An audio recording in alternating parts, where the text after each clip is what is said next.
So I'm talking with Andy Kalambi. He is the CEO of Enovia worldwide for Dassault Systems.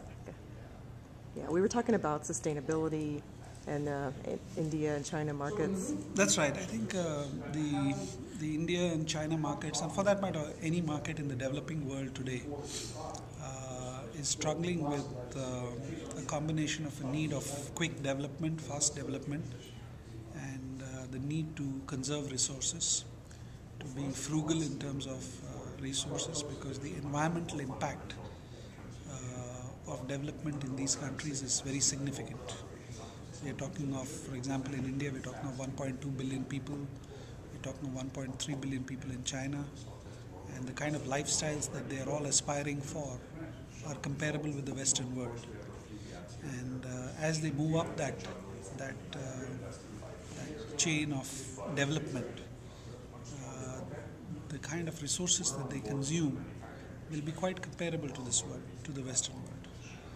And just to give you a sense, today the US, an average US citizen would probably do 20 tons carbon CO2 emission per capita, while someone in China would do, or India would do 1.5.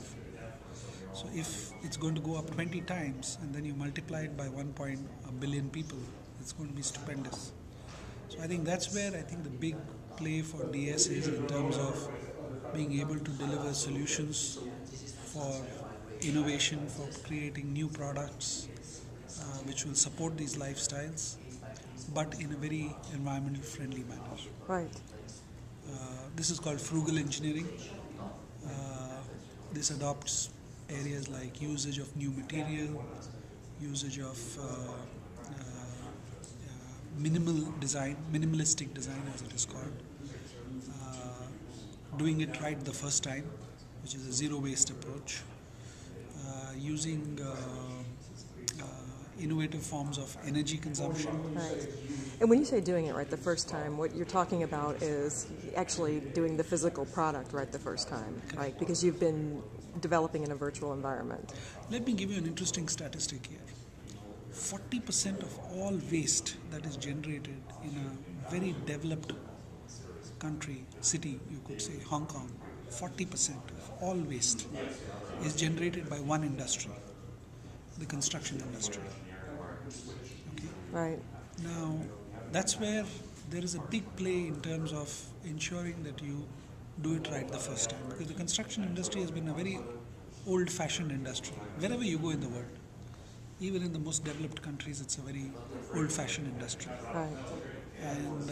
And the work that we are doing now in places like China and India is around virtual construction, around how do we manage the whole construction process virtually before it is actually done in a physical environment, so that you get it right the first time and use minimal resources. Right.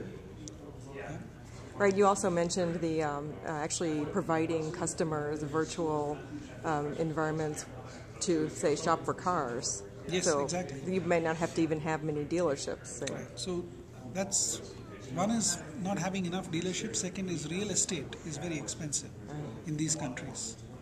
You would be surprised to know that real estate is much more expensive in India or China than it is in the US today. Okay. Some of the real estate rates in places like Bombay are the highest in the world. So a car dealership means real estate. Right. And the more vehicles you want to offer to your customer, the more expensive it becomes for the dealer. So what we have done with automotive OEMs is come up with virtual dealerships, which help them also launch their vehicles very quickly. Right. So that is something which has become very popular in China, in India, in Australia. It's been a phenomenal success there. How much? Just one last question. How much do you bleed over? Do you think there will be from some of these different practices, specifically sustainable practices that are Dassault Systems is doing in Asia, in India particularly? Is that going to be happening in this country more? Will we see virtual dealerships and more virtual environments for construction? I will see it. Yes. I mean, the US is renewing its infrastructure.